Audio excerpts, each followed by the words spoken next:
Quando eu entrei, tava aquela parafernália nos telefones, um monte de polícia e a família chorando no sofá. Passou uns 4 dias, cara. Me ligou o comandante e falou assim, ó, você vai na rua tal, número tal agora, só que você vai paisando. Eu falei, chefe, o que tá acontecendo? Ele falou, vai lá e não me pergunta. Eu consegui chegar onde eu tinha que chegar por uma informação dentro da cadeia. Ele falou, então é esse o caminho. Você vai voltar lá no presídio, você vai entrar nas cadeias do PCC e descobrir quem é essa empresa que tá sequestrando e matando a polícia. Porque isso é uma empresa de policiais, viu? Tu ficou infiltrado dentro da 2 quadrilha anos. do PCC. Em várias, porque como que eu fazia? A minha história de infiltração começou o seguinte: eu um dia patrulhando com a viatura de rota em Guarulhos, uma cidade normal, cheguei, os caras tinham sequestrado um dono de uma universidade e do Shopping Internacional de Guarulhos, um dos caras ricaços em São Paulo, chamava Luiz Henrique Varésio. Sequestraram ele, só que os caras abandonaram um carro na frente da casa. Saíram com o carro importado dele mais um, deixaram o carro quente com a chave no contato, uma Fiorino branca. O dono da casa queria sair para trabalhar, tava abrindo o portão quando os caras cataram o velho. Ficou parado lá, gelado, anotou a placa do carro, só que anotou só os números. Quando eu tava vindo o carro à tona, o cara deu com a mãozinha e falou, ó, os caras pegaram um senhor num carro aí, saíram com ele com o carro, outra Fiorino branco, e os 2 caras que estavam armados nessa Fiorino branco entraram no carro do velho. E largaram ela aqui com a chave no contato e não consigo sair para trabalhar. Ou seja, ele era testemunha visual do sequestro. Eu joguei na rede que tinha tido um sequestro Ford Taurus, só que eu não tinha a placa do carro completa. Anotei os dados dessa pessoa que viu e liguei para a delegacia para perguntar o que eu faria com aquele Fiorino branco. O delegado não queria prender. Ele falou, não tem queixa. Eu falei, mas, cara, tem testemunha, tem tudo. Ele, não tem nada. O carro não tem queixa. Eu briguei tanto com ele que ele falou, traz aqui que eu faço uma apreensão. Eu levei, ele apreendeu o carro. Apreendeu o carro. No dia seguinte eu tô em casa lá, depois de ter trabalhado, acordei, fui ver no jornal, ó, dono da faculdade do shopping foi sequestrado no seu Ford Taurus, placa tal. Falei, puta, cara da minha ocorrência. Voltei correndo pra rota, cheguei na rota, falei, chefe, sabe aquela Fiorino que eu aprendi? O sequestro dono da faculdade. Ele falou, pô, o cara é meu amigo pessoal, velho. O cara tá sequestrado. Falei, o que o senhor quer que eu faça? Ele falou, vai lá na delegacia de sequestro e fala que o carro que você apreendeu é o carro que sequestrou ele. Eu liguei, os caras, não teve sequestro nenhum. Tá bom. Só que eu peguei a placa, vi o endereço e o telefone. Liguei no telefone da casa do empresário. Falei, eu queria falar com o seu Luiz Henrique. Aí uma mulher, quem tá falando? Eu falei, é o tenente Paganoto da rota. Eu tô sabendo que ele tá sequestrado. Ela, não teve sequestro nenhum. Eu falei, minha senhora, além de ver no jornal, eu tenho informação para passar do sequestro. Aí deu um pi, entrou outra mulher. Quem tá falando? Eu falei, hoje, viu? É o tenente Paganoto da rota. Pois não, o que o senhor deseja? Eu falei, com o que eu tô falando? Ela, doutora Sato, delegada divisionária do DHPP, ela tá até hoje, a doutora Sato, lá em São Paulo, ela é da Polícia Civil. Aí eu falei assim, doutor, eu sou o tenente Paganoto da rota, tenho informação sobre sequestro. Ela pode passar. Eu falei, eu não conheço a senhora, nunca vi, não sei o que eu estou falando. Ou é pessoal ou eu não vou passar nada. Ela, então o senhor se apresenta lá no DHPP? Eu falei, eu não me apresento em lugar nenhum, que a senhora não manda em mim. Se a senhora quer conversar comigo, a senhora desce que eu estou na porta aqui. Como que o senhor está aqui na porta da casa do empresário? Eu falei, porque a placa está no jornal. E eu sou polícia, eu puxo placa. Aí ela, tô descendo, indignado. Desceu. Não é que o senhor tá aqui mesmo? Eu falei, doutor, eu não tô de brincadeira, tô trabalhando, tô fardado, tô de viatura, tô com equipe. Aí ela, o que o senhor quer passar? Vamos entrar. Aí entrei. Quando eu entrei, tava aquela parafernália nos telefones, um monte de polícia e a família chorando no sofá. Aquele puta clima. Aí eu sentei com ela, pois não, o que o senhor quer me passar? Me tratando igual se eu fosse um Zé Ruela. É normal, né? Aí eu falei, doutor, é o seguinte, eu tava patrulhando, eu arrolei a testemunha do sequestro, o cara que viu tudo. E tem mais, esse carro que eu apreendi é o carro que os ladrão tava. Tá no primeiro DP de Guarulhos. Ela, o que eu vou fazer com esse carro? Se não tem queixa, não tem nome, não tem nada. Eu falei, ó, senhora, a investigação é da senhora, não sou eu, né? Eu tô falando pra senhora que esse carro tá na fita. Quando ela ligou pro DP de Guarulhos, o delegado de Guarulhos já tinha dado o carro pra uns tira, fica andando, os caras tinham posto som, tinha lavado, acabou com tudo de perícia. Sim. Tinham destruído a possibilidade de perícia. Ela começou a brigar com outro delegado.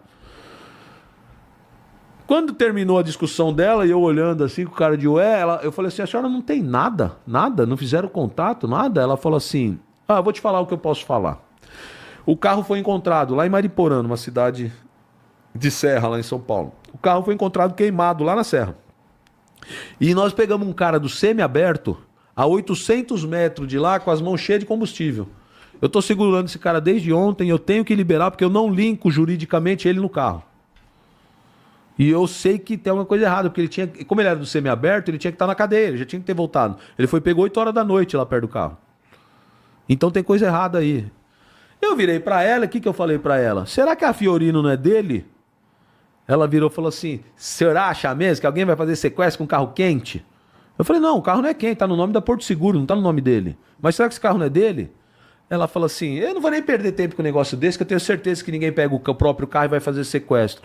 Eu falei, mas onde que ele estava preso? Ela falou, é no Franco da Rocha, o presídio Franco da Rocha. Eu falei, a senhora me autoriza ir lá? Ela falou, vai perder seu tempo. Eu falei, então eu vou lá. Cheguei lá no presídio e chamei o diretor. Falei, ô doutor, tudo bem? Aqui é o tenente e tal. Ele falou assim, fala, cara. E não é como é hoje com polícia penal. A cultura desses caras do passado, eles não queriam contato com polícia. Porque, mano, eu entendo os caras, entendeu? Você trabalhar dentro de um presídio, cara, com o crime te aliciando 24 horas por dia, te pondo medo, se os caras verem você com amizade com polícia, os caras te matam na hora que você vai embora. Então os caras eram arredio com polícia naquela época. Hoje a polícia penal é mais polícia que nós. É tudo polícia.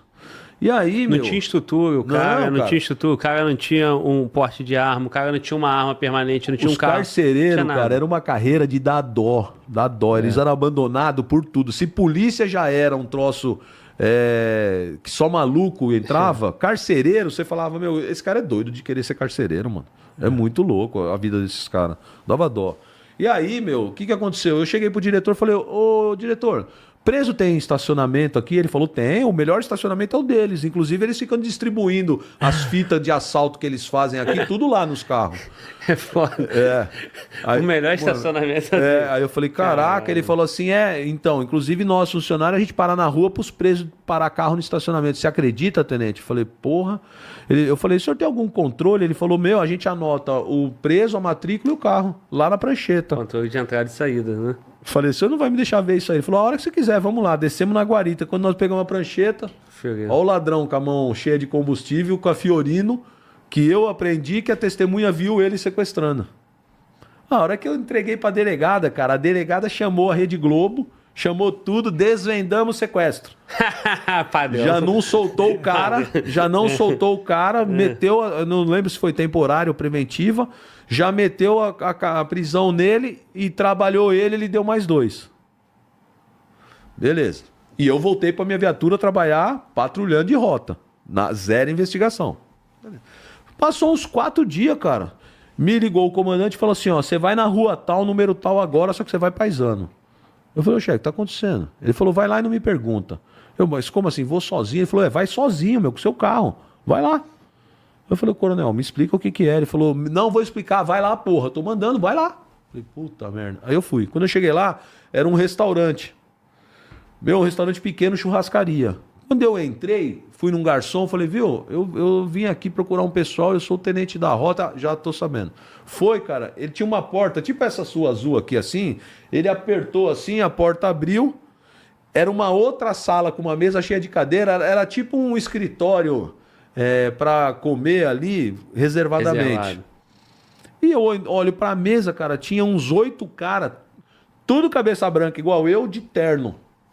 Mano, eu até brinquei num podcast, eu falei que parecia coisa da máfia. Uhum. E o pior que um deles é é o dono da faculdade onde eu fiz direito, é um cara fantástico na área jurídica. Eu encontrei com ele agora, ele tá com mais de 80 anos, e ele começou a rir, ele falou, eu sou um mafioso, né? Eu falei, doutor, excelência, não é bem assim, foi um jeito de falar.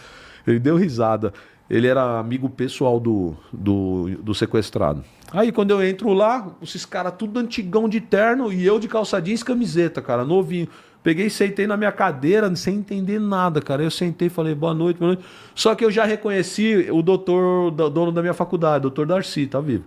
Aí ele, ô garoto, tudo bem? Você é meu aluno na faculdade e tal. Eu, ô doutor, tudo bem? O que tá acontecendo aqui? Ele falou, não, aqui são todos colegas das 2 universidades, são do Tribunal de Justiça e do Ministério Público, era tudo desembargador e procurador, que davam aula na faculdade.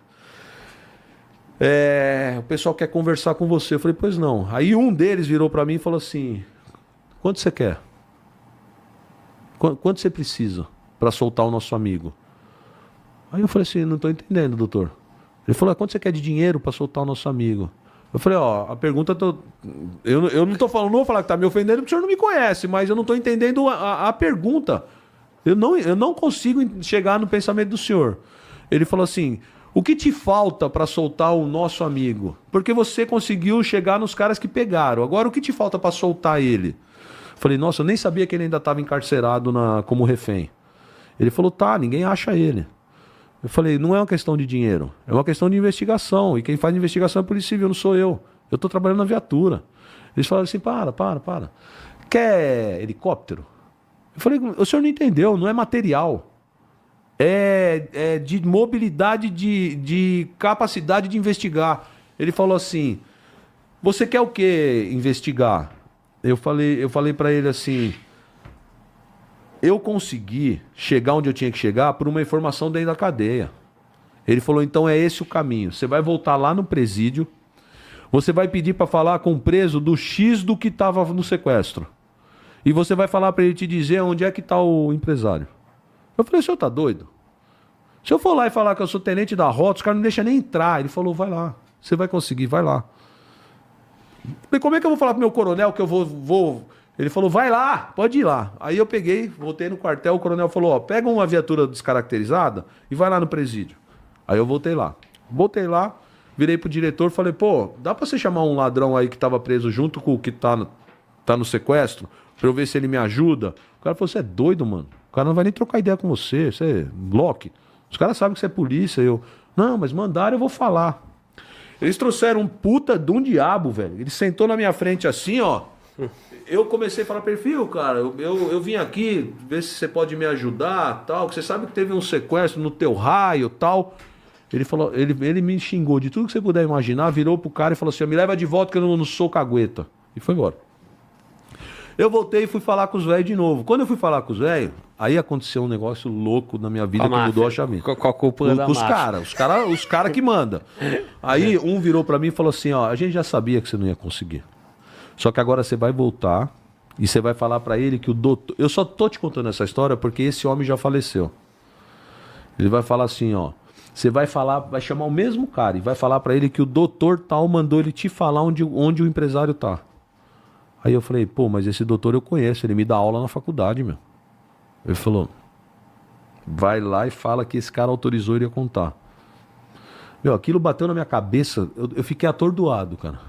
Falei assim, como que um cara com essa posição na área jurídica, professor de faculdade, tem ascendência num marginal desse jeito? Voltei lá, chamo o cara de novo. O cara já voltou gemado assim, sentou. Aí eu falei assim, é o seguinte, tô de volta. O doutor fulano de tal falou pra você me falar onde tá. Ele respondeu assim pra mim, por que ele não me ligou? Já bateu outra na minha cabeça, tipo assim, esse cara tem telefone, mano? Tu novinho descobrindo a vida, né? Meu irmão, eu não sabia o que acontecia dentro de cadeia. Pra mim, eu matava ali na rua. Dali pra frente, pra mim, já era. De vez em quando eu era no fórum, ia lá tomar uns esculachos de juiz e promotor, ser tratado com cara de nojo, mas acabava ali. Entendeu? Aí, cara, ele falou, por que ele não me ligou? Eu virei pra ele e falei assim, eu não vim aqui com essa informação, eu só vim com a que eu te dei, que é perguntar onde o cara tá e que ele falou pra você falar. Ele parou, ele falou assim pra mim, mano, eu vou te falar onde tá. Se eu depois souber que ele não mandou isso aí, que você tá que nem vocês falam, de caô, você vai ver o que vai acontecer com você. O ladrão falou pra mim. Eu falei, não, pode falar. Ele falou. Ele falou assim, então você procura perto do carro que o corpo tá lá. Eu, que corpo? Aí ele, o empresário tá morto, mano. Já era, tá morto. Cara, aquilo bateu em mim também, porque eu falei assim, eu vou libertar um milionário do sequestro, vou ganhar bolsa pra terminar minha faculdade. E eu pagava com 1/3 do meu salário. Esse cara vai me chamar pra fazer a segurança dele. Vai ser sabe aquele cara rico que você vai conhecer e vai mudar a sua vida, que você era um pobre fudido? Falei, ele tá morto? Ele falou, tá morto, mano. Falei, nossa, cara, eu saí de lá atordoado. Fui lá no meu comandante e falei, chefe, o empresário tá morto. O meu comandante era amigo pessoal dele. Ele falou, não pode ser, cara. Não vem com essa notícia. Você achou o corpo? Eu falei, não. Ele falou, então nem fala isso, cara. Enquanto você não vê o corpo, não fala que ele tá morto. Eu não tenho coragem de ligar pra família dele e falar isso, não. O que você vai fazer? Eu falei, não, me falaram pra procurar perto do carro. Ele falou, então monta um pelotão de rota e vai lá. Quando nós chegamos, achamos o corpo lá. Tava de bruço com 14 tiros. Caraca. Aí vem a delegada com mais uns delegados que hoje estão tudo no topo aí lá em São Paulo. E Rede Globo, achamos o corpo e não sei o quê. E eu ficava tudo sem aparecer. Só que isso eu fazia relatório. Como eu fiz relatório, isso subiu e eu recebi um elogio da corregedoria por causa dessa ocorrência. Vou te chegar na infiltração para você entender, para você entender que não é mentira. Voltei para o meu serviço normal. O que isso demonstrou para a PM em 1998? Deve ter sido por aí. Que o crime lá fora estava completamente ligado a dentro da cadeia. Tinha conexão direta de execução, de ordem, de tudo. E que toda a formação estava dentro. Tava. Que assim, a cabeça do crime estava dentro da cadeia, não estava fora. Que as coisas estavam sendo manipuladas de dentro de um X. A Secretaria de Segurança de São Paulo, a Polícia Civil, a Polícia Militar achava que preso tá morto. Tá inoperante. PCC, essa conversinha bonita aí que conta em filminho, caramba, quadro, depois eu vou te falar a minha opinião disso porque eu fiquei lá dentro, né? E aí, o que aconteceu, cara? 2 anos depois dessa ocorrência, começaram a resgatar preso em São Paulo. Teve uma ocorrência que foram resgatar o Pateta, era o maior ladrão de banco de São Paulo. Balearam 2 PM. Os caras estavam em 2 S10 cabine dupla, vestido inteirinho de preto, com fuzil cruzado, com conduta de patrulha. Abria leque e fazia conduta de patrulha. Foram fazer isso no 45DP, deram um tiro na cabeça do sargento embarcado. Eu cheguei lá, os miolos dele pingavam assim da viatura, e o motorista dele amputação de perna, com tiro de fuzil. Resgataram uns caras fortes no 45DP, na Brasilândia. E a de Guarulhos, o sargento Oyama saindo com um preso bom, os caras metralharam ele na viatura ali, morreu. Como tava morrendo PM toda hora nesses resgates de preso, o comandante-geral me ligou. Eu tava no COI. Eu já tinha sido afastado da rota por causa de ocorrência. E eu tava no COI. Eu já tinha colocado na minha cabeça que eu ia aprender a andar no mato. E ficar mais de boa, porque o COI naquela época era bem mais na manha do que é hoje. O comandante-geral me chamou, falou, vem no QG. Cara, e a PM de São Paulo, a corte ela é muito mais versaliense do que eu acho que aqui no Rio, cara. Tipo assim, naquela época, um tenente conversar com o comandante-geral era um sacrilégio. Um comandante-geral falar com um tenente, essa pouca bosta que é tenente. Entendeu? E o comandante-geral era um cara que tinha vindo da cavalaria, o coronel Rui César, que ele era bem operacional. Ele não tava nem aí, cara. Ele mandou me chamar e eu fui direto. Quando eu cheguei lá, ele sentou, ele chamava a gente de Pica-Fumo. Ele tá vivo, esse homem. Ele virou e falou assim, ô Pica-Fumo, senta aí. Você lembra aquele negócio que você fez lá na cadeia de Franco da Rocha? Que você entrou lá dentro e você conversou com os presos, eles te deram a fita? Eu lembro. Você vai entrar nas cadeias do PCC e descobrir quem é essa empresa que está sequestrando e matando os polícias. Porque isso é uma empresa de policiais, viu? Eu, como assim? Ele falou, é polícia que faz conduta de patrulha. Extermina. Eu falei assim, coronel, pode ser militar, Forças Armadas, pode ser policial civil, policial federal, pode ser qualquer outro tipo de polícia, não necessariamente PM. Ele falou, isso você tem razão. Mas pra mim é cara com instrução. Porque eles têm modus operandi e eu quero que cate essa quadrilha. Então você vai juntar uma meia dúzia de maluco que você quiser e vai pra dentro da cadeia trocar ideia com os ladrão, fazer amizade. Eu falei, coronel, o senhor me perdoa, mas o senhor tá doido. Os caras não vão deixar a gente entrar. Os caras odeiam a gente, o sistema penitenciário. Ele falou, você que não entendeu, nós temos uma reunião, nós estamos indo agora. Sabe com quem? Eu falei, não, ele, com o secretário de Segurança e com o secretário de Assuntos Penitenciários. Aí me levou já no andar acima da corte de Versalhes. Aí eu entrou lá, os dois de terno. Eu era um moleque, cara. Sentei lá, fala pra ele, excelência. Aí os secretários, não, você vai ter carta branca nos presídios. Você não fala que é polícia que vai te complicar. Você fala que você trabalha na secretaria.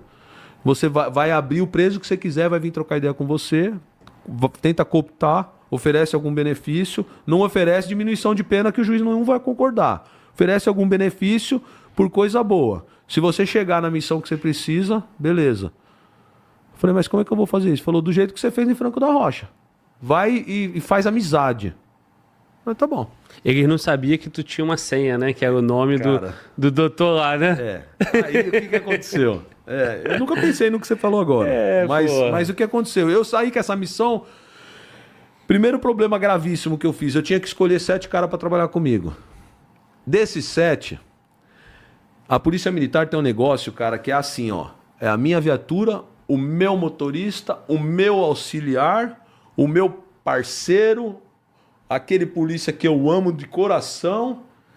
E, cara, eu tenho meus irmãos, mas eu não sou, assim, egoísta quando eu tenho uma missão. Eu tinha uma missão de entrar dentro de cadeia e fazer amizade com vagabundo. Eu ia pegar um polícia que era padrãozinho militar. O cara só faltava fazer continência pro ladrão. Eu pensei na minha cabeça os caras mais maloqueiros que eu tinha na rota, que tinha ocorrência de morte comigo, que eu sabia como ele agia em termos de troca de tiro, que ele fosse ligeiro. E escolhi os nomes. Esses caras estavam normalmente com outros oficiais. Quando eu dava o nome desses caras pra vir pro meu grupo, cara, se eu tivesse pego a mulher desses caras, eu não tinha tido tanta guerra. Teve cara que chegou e falou assim, ó. Depois ele virou alto comando da instituição. Ele virava e falava assim: você vai pegar o meu Steve? Esquece não, viu? Hoje você tá com o comandante geral, amanhã eu tô lá. E chamava o polícia quando eu não tava perto e falava assim, ligava, eu na viatura, o polícia sentado atrás de mim, ó. O cara ligava pra ele e falava assim: viu, irmão? Vai dormir no ouvido, na conversa desse tenente aí, que nunca mais você volta pra rota. Você nunca mais vai pisar na rota. Cara, eu arrumei uns inimigos mortal dentro da polícia só por ter montado esse grupo. Fora o resto todo com inveja que batia nas minhas costas e falava assim: vai, a hora que você tiver preso, esse comandante geral aí não vai te ajudar não, viu, meu? Você vai se fuder. Tá querendo dar uma de gostoso fazer loucura? Você vai se fuder. Isso eu ouvi de milhares lá. Milhares de comandantes. Você sabe que você vai se fuder, né? É a vibração dos caras. Tudo isso porque você deu resultado e estava em evidência. Eu ainda nem tinha dado resultado. Eu tinha dado uma ocorrência. A parte da infiltração ainda não tinha começado. Sim, não, mas esse resultado aí... ele foi expressivo, mas foi uma ocorrência. Os caras estavam com raiva de eu ter um comandante geral me bancando para uma missão. Por isso que eu tô te falando da importância desses cabeças estarem junto com a tropa. Isso é um recado, cara, que não tem preço dentro do sistema, entendeu? Aí, mano, montei o 7, chegamos no presídio. Presídio de Avaré. RDD. Você manja, né? RDD, você conhece bem. Conheço. Aí, eu não sabia o que era RDD. Cheguei lá, eu virei pro diretor, chamei o diretor, chama Tomazella. Ele acompanha até em podcast, apareceu depois de anos na minha vida, falou, ó, tô vivo, viu? Tô aqui, o que você tá falando, tô acompanhando. O Tomazella, eu bati lá no presídio gigantesco, falei, viu, eu sou da Secretaria de Assuntos Penitenciários. Ele falou, não te conheço. O cara tinha 20 e poucos anos de SAP. Falou, não te conheço. Falei, então, é que eu sou novo, eu sou da SAP lá, tô com o doutor Nagashi, era o secretário da época. Ele falou que eu tenho que vir aqui pinçar preso para me ajudar a invadir a facção. Cara, você tá comendo merda, velho? Você é bobo? Você tá louco? Você não fica meia hora aí dentro, mano. Você é polícia. Aí eu, não, cara, vou abrir o jogo pra você, cara. Eu sou polícia, eles são polícia. Ele olhou pros caras, os caras tinham cara de polícia. Falou, a gente é polícia, só que nós estamos com essa missão, mano. Ele falou assim, então vou fazer o seguinte, você vai fazer um curso de PCC. Eu, como assim? Ele falou, você vai ficar uns 4 meses dentro da minha casa. Você vai vir todo dia pra cá, e é longe, mano, dá umas 3 horas de São Paulo. Você vai vir todo dia pra cá e você vai ficar o dia inteiro na minha casa. E eu vou ficar com você. Eu vou te ensinar a linguagem da facção. Os estatutos dos PCC, do CDL e do CRBC, as duas inimigas e do principal. Vou te ensinar o que está escrito nas pipas, o xadrez diário. Eu vou te ensinar um monte de jogada, como eles lidam com os gravata, tudo. Quando você tiver bom para poder fazer uma ligação, eu te ponho para dentro. E você vai entrar do primeiro portão, você vai pro parlatório, você não vai passar o segundo portão. No parlatório, a gente bota os caras para ficar trocando ideia com você e eu vou estar junto. Se eu falar pra você, sai, você corre. Porque se virar a cadeia e eles passarem do segundo portão, te pegar, você vai pro pote lá e os caras vão cortar tua cabeça e vão pendurar no poste. O caralho, velho. Os polícias que estavam comigo já viraram pra mim e falaram, chefe, não vou. Falei, então, não, irmão, vai, isso mano, que eu ia te falar. Você já sentiu ali, meu irmão, o negócio não vai ser fácil. E tu tenente de rota. Não é qualquer polícia. Eu era doido, cara. Porra. Sabe qual foi o pior, cara? Não foi nem fazer a cabeça deles pra entrar, que até os caras que estavam comigo eram tudo maluco. Foi o dia que o secretário ligou e falou que não era pra deixar a gente entrar armado. Por causa do juiz da execução. Ele falou, ó, meu, só tem um problema, armado vocês não vão entrar. Sabe como que a gente fazia? Hoje eu posso falar, né? Uma pistola ficava no notebook. E o notebook, o diretor entrava com ele. Foi o único acordo que a gente conseguiu fazer para entrar uma arma. Não passava no raio-x? Não tinha como, a gente tinha que passar pelo raio-x. E outra... Não, o notebook passava com o diretor. O diretor entrava como se fosse dele. Sim. E o resto dos funcionários não podia saber que a gente estava fazendo essa missão ali. Sim. Porque eles iam entregar a gente um ou outro. Não é todo mundo que é decente. Não, exatamente. Naquela estrutura ali, tem um monte de comprometido. E olha a inteligência desse diretor, porque eu não era inteligente nesse nível. O diretor virou para mim e falou assim, ó, agora que você tá bom, depois de 4 meses estudando a facção, agora que você tá bom, eu vou te apresentar um ladrão que é faccionado, mas ele tá decretado. Por quê? Ele matou um cara no presídio de Araras, sem autorização dos Torres. Os Torres decretaram ele. Ele tomou um pau, conseguiram retirar quando estavam pra matar. Ele tá com fratura de fêmur, fratura no braço e traumatismo craniano. Só que ele tá no seguro. Esse cara, ele tá com tanto ódio da facção que mesmo faccionado ele vai te ajudar. Então ele trouxe um que tava no seguro, irmão, batizado, faccionado, mas com ódio no coração. Aí ele sentou. Quando ele sentou, virei pra ele. Esse cara é o Chacal. Eu virei pra ele e falei, o Chacal, é o seguinte, mano.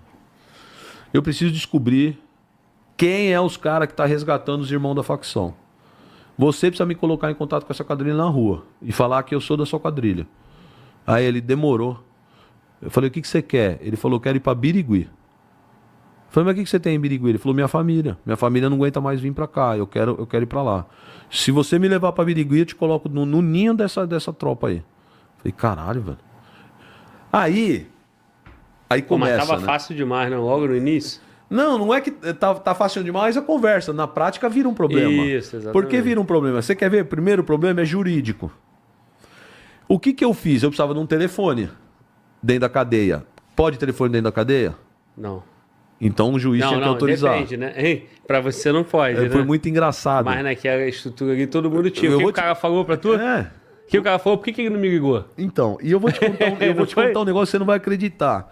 Eu voltei pro quartel, cheguei no centro de inteligência, e virei pro cara e falei assim, comandante, eu preciso de um telefone, fogo à vontade. Porque o cara vai falar 10 horas enquanto eu tô dentro do presídio todos os dias. Vou ligar pra todo lugar. O cara assim, ó, o cara tinha ódio de eu estar fazendo esse serviço porque eu não era cursado de inteligência. Vou te dar um telefone. Eles me deram um BCP pré-pago. Eu não tinha dinheiro para pôr no telefone. Eu fui lá pro presídio, o preso conversou 20 minutos, acabou o crédito. O preso começou a rir da minha cara, falou, irmão, vocês estão tão pior que nós, hein, mano. A geração Z que tá assistindo a gente não sabe o que é isso não, de acabar o crédito. Porque hoje o cara paga 40 conto, 50 conto numa conta e fala à vontade, né? Mas naquela época tu botava 20 conto, acabava assim, porra. E o que era mais vergonhoso pra nós? Os ladrões tinham um esquema que eles iam fazendo golpe e pegando os seus créditos e transferindo para um telefone deles. Você pegava um que eles chamavam de bodinho, radinho, bodinho. Você pegava um bodinho do crime, você falava no Japão 1000 horas sem parar, tinha crédito infinito. Sim. Então, a hora que acabou o crédito, o ladrão virou para mim e falou assim, porra, alemão, você tá mais quebrado que nós, mano. Se o chefe aí falar que eu posso pegar um bodinho que tá lá dentro, mano, você fala com o meu que é livre, fogo à vontade. O diretor falou, você tá com um bodinho aí dentro? Na minha frente, ele falou, não, senhor, não falei nada. Aí eu, calma, senão vai dar merda aqui. Deixa que eu vou tentar o telefone. Os caras me deram uma viatura do serviço de inteligência para operar, que tinha uma placa de metal escrito Polícia Militar na coluna. Como é que eu ia entrar na comunidade falando que eu era ladrão com escrito Polícia Militar na coluna? E eu voltava, falava com esses coronéis, falava assim, comando, eu preciso de um telefone com crédito. O cara, se vira. O outro da viatura é o que eu tenho. Os caras que remavam contra. Entendeu? E aí, eu cheguei a fazer... Qual era o problema desse telefone? Esse telefone, como é que eu junto no inquérito depois? Sem autorização judicial. E aí, sabe o que eu fazia? Eu colocava um microfone com durex punha um toca-fita pequenininho assim, ó, e eu ficava tentando escrever. Enquanto eu falava com o ladrão, algumas coisas, eu tenho isso na minha casa até hoje. Eu tentava escrever palavras-chave, apelido, bairro e missão. E gravar. Porque depois eu chegava em casa, depois de 10 horas no telefone, eu tentava ouvir aquilo e manter aquilo na minha cabeça. Porque o ladrão, cara, ele tá 10 anos preso. O dia que o diretor falou que ele autorizou, ele tirou de dentro da roupa assim, começou a tirar uns papelzinhos e foi desenrolando. Cara, cada papelzinho daquele tinha 20 nomes de ladrão com telefone. E tudo os vulgos na facção, né? Porque na facção você não é Glauber. Você é irmão Cavanhaque, irmão alemão, irmão maconheiro, cabelo vermelho, irmão não sei o quê. E esse é um dos problemas da falha da facção. Porque você te batisma num apelido, num vulgo. Quantos irmãos alemão tem na facção que tem 120 mil bandidos? É um monte. Então, uma das primeiras coisas que eu aprendi foi isso. O cara falou assim, ó, você vai ser o irmão branco, o irmão alemão, o irmão X. Mas por que isso aí? Porque tem um monte. Eles não vão conseguir saber que irmão alemão é você. Qual alemão que é? E eu vou dar padrinho seu de batismo falecido. Eu te passo a caminhada dele no sistema, ele puxou na P3 de tal, na não sei o que, esse cara é o seu irmão. E o seu batismo foi assim, assim, tal dia, em tal cadeia. O diretor construiu um personagem para cada um de nós. E aí começamos a aprender. Você tinha que ligar, né? Porque quando você liga, você não fala assim, alô, tudo bom, Marcelo, quero falar aí com você. Você fizer assim, o ladrão falou, arrombado, qual é que é, mano? Você tá achando que você tá lidando com o Loki? Qual que é a tua? Aí, comédia, desliga na sua cara. Então você ligava, você falava, aí, salve, outro lá, salve. Aí, irmão, paz, justiça e liberdade, era isso mesmo, faço das suas palavras minhas a ele. Beijo no seu coração, as palavras mesmas daqui. E aí você ia na conversa de facção, mano, entendeu? É foda. E tudo isso aí, você... Quantos meses já nessa altura do campeonato? Então, esses 4 meses que eu fiquei na casa dele, aí depois nós começamos a conversar. Isso. Depois de 1 mês conversando lá dentro com o Chacal, e a gente não estava ainda chegando, porque era a época das centrais telefônicas da facção, né? E qual era esse Chacal aí? Esse Chacal, ele era latrocida. Mas ele já... E ele morreu numa operação minha. Eu te conto depois como ele morreu. Nós matamos 5 caras dentro de uma igreja, ele estava infiltrado e ele acabou morrendo. Quem matou ele foi o policial do territorial. Que foi um vacilo do caramba. E aí... E Chacal tem um monte também, porque tem outros caras com o mesmo... O nome dele era Fernando Henrique Batista. Sim. O Chacal. Até eu fui acusado de eu ter queimado o arquivo com a morte dele. É uma mentira, porque ele estava me dando um esquema de corrupção de dentro de um presídio em São Paulo, que eu ia dar um estouro, que eu ia aprender um diretor e uns caras forte. Ele não poderia ter morrido nessa operação. Foi uma perda para nós em termos de infiltração. Mas a mídia pega qualquer coisa e tenta te destruir para você parar, porque aquilo chocou São Paulo. Os caras tem cara infiltrado na facção e tá matando, entendeu? E tem um cara de mídia lá em São Paulo que ele é batizado. Ele só faz matéria de PCC e ele é batizado. Então ele defende ao máximo a facção e ele arrebenta os polícias sem parar. Na imprensa? Mas esse aí você não vai chegar... Não é público, né? Não. E aí, cara, uma das centrais telefônicas da época que eu tava... Era dentro da Câmara Municipal, a central. Num gabinete de vereador da época. Então, essa estrutura se mantém como, cara? Mas até hoje, cara, você tem dúvida que a facção tem gente em todos os ramos de governo? Não tem. Tem, cara.